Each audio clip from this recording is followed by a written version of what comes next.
Justin Martyr, Pak, dalam bukunya dia yang berjudul The First Analogy, mengatakan bahwa when we say that the word Jesus Christ, the firstborn of God, was produced without sexual union, and that he was crucified and died and rose again and ascended to heaven, we propound nothing new or different from what you pagans believe regarding those whom you consider sons of Jupiter. Bisa tolong tanggapannya, Pak? Ini kok kenapa Yesus disamakan dengan putra Jupiter, Pak? Silakan, Pak. Oke, dari tadi saya melihat bahwa kalian itu beranggapan bahwa bapak-bapak gereja itu lebih hebat dari kita yang hidup pada zaman sekarang dalam pengertian Alkitab begitu ya. Saya bertanya, betul apa tidak? Ya, silakan. Kami tidak merasa lebih pintar atau lebih bagaimana, tetapi kami semuanya mengatakan semuanya dari data yang ada, Pak. Jadi bukan perkataan kami, bukan asumsi kami, tapi kami menggunakan data. Kalau tadi kita ada komentar dari ensiklopedia semua tuh, semuanya bisa dicek, Pak. Itu juga ada bukunya. Gitu. Sayang aja saya nggak bawa buku yang ini nih. Tapi ini ada bukunya persis. Kalau tadi Umar mengatakan juga dari siapa? Augustine, itu juga ada bukunya. Bahkan saya juga ada bukunya. Di bukunya Augustine, judulnya apa saya lupa, yang mengatakan bahwa memang banyak buku-buku Platonis, ya Pak ya, yang diterjemahkan ke dalam bahasa Latin, di mana itu tidak ada bedanya mengenai John 1:1. In the beginning was the Word, and the Word was with God, and the Word was God. Begitu juga Bible ini. Bible ini juga mengatakan di dalam John 1:1 bahwa John 1:1. Bible apa itu? Ini adalah New American Bible. New American Bible. New American Bible yang mengatakan bahwa John 1:1 itu adalah adopsi filosofi Helenistik. Ya kan tadi kan saya juga udah mulai kan Pak ya. Dengan bisa nggak Bapak selamat dengan tumpahnya dari Yesus atau tanpa tumpahnya dari Yesus di atas kayu salib, kan saya tanya begitu kan? Iya. Berarti kan itu artinya kan keselamatan Pak. Nah, jadi kita juga mengkritisi konsep keselamatan yang Bapak anut berdasarkan juga teks dan catatan-catatan di dalam dokumen kekristenan sendiri gitu.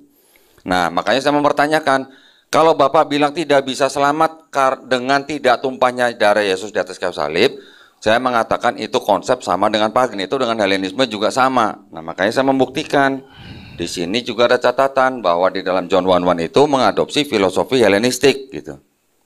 Itu tujuan saya, itu poin saya Pak sebenarnya Pak. Ya. Silakan tanggapin Pak. Itu tafsiran, lalu Justin Martyr dan sebagainya itu juga orang, saya menggunakan ayat. Kuat mana ayat Alkitab sama tafsiran dan orang dan sebagainya. Silakan. Apakah Bapak pernah menulis buku tafsir? Silakan Pak. Boleh dikatakan buku-buku saya itu buku tafsir. Silakan. Apakah diakui oleh gereja lain Pak? Silakan. Banyak yang mengakui kecuali yang sesat. Gereja apa tuh Pak yang sesat? Misalnya gerejanya Pak Isra, silakan. Pak, mohon maaf Pak. Pak boleh diulang Pak, silakan Pak.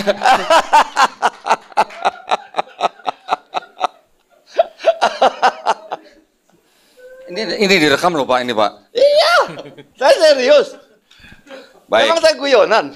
Nah, gini, maksud saya gini Pak. Kalau Bapak menulis buku, itu tandanya Bapak adalah orang yang akademisi. Ya. Bapak menganggap tulisan Bapak itu sebagai tafsiran, monggo, itu adalah hak Bapak. Tetapi yang saya bacakan di sini, ini adanya di dalam Bible Pak. Pertanyaan saya, tulisan Bapak ada nggak yang masuk Bible Pak? Seperti ini Pak. Silakan Pak. Itu Bible, ayatnya di atas, bawahnya tafsiran. Ya. Lah, itu namanya study Bible, itu bukan Bible. Yang ayatnya atas saja yang Bible, yang bawah tidak. Silakan. Iya, ini kan Bible Pak, New American Bible, cuman ada footnote-nya. Ya, yang menulis footnote ini adalah yang menyusun Bible ini dan yang menerbitkan Bible ini. Pertanyaan saya, apakah Bapak pernah menulis tafsir yang masuk sebagai footnote dalam Bible gitu, pertanyaan saya Pak. Silakan Pak. Tidak pernah, tapi itu tetap itu tafsiran Pak, itu bukan termasuk Bible-nya. Silakan. Nah iya, berarti kan sama. Yang Bapak katakan dengan yang ini kan sama posisinya. Cuman bedanya tulisan Bapak belum menjadi footnote dalam Bible kan gitu Pak. Silakan Pak. Apa memang kalau jadi footnote dalam Bible itu lalu lebih hebat begitu? Silakan. Saya tidak tahu lebih hebat atau tidak. Yang penting tulisan Bapak saya tidak pernah lihat di Bible gitu Pak. Silakan Pak. Lah, enggak perlu masuk ke dalam Bible kalau. Baik.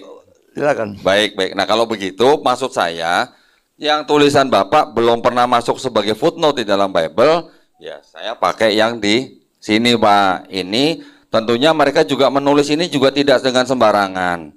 Pasti mereka juga melalui penelitian Pak. Saya yakin itu. Seperti juga yang ini, yang kitab Katolik yang tebel ini. Di sini juga ada footnote-nya Pak. Ini footnote-footnote juga ternyata juga tidak sembarangan ditulis. Nah, pasti ada yang bertanggung jawab. Tetapi ternyata ini juga terjemahan.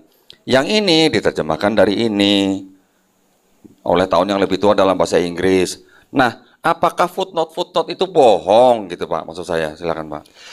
Bukan bohong, tapi secara tafsir. Ingat ya, tidak ada kecap nomor 2 Pak ya. Nah, semua orang menganggap dirinya paling benar gitu ya. Tapi yang menentukan paling benar yang mana itu Tuhan dan bukan orang itu. Silakan. Baik, kalau begitu kan ini kan kembali ke keyakinan pribadi ya Pak ya. Kalau begitu ya, yang benar hanya Tuhan. Bukan hanya keyakinan Bapak, pribadi ya. Ayat-ayat itu bisa diperdebatkan.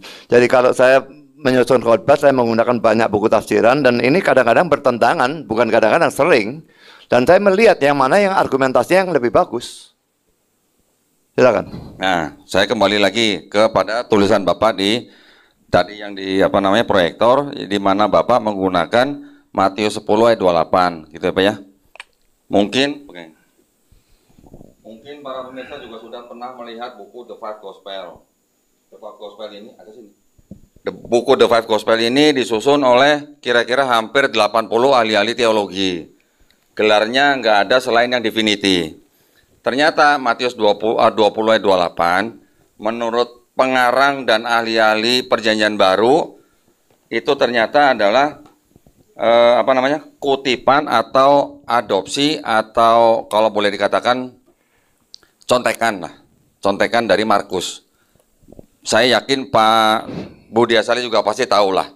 Yang ditulis pertama adalah Markus, kemudian kira-kira 10 tahun kemudian Matius dan Lukas mengadopsi Markus, ditambah lagi nanti dengan kuel, ditambah lagi nanti Markus juga punya kuel sendiri, Matius punya kuel sendiri, Lukas punya kuel sendiri.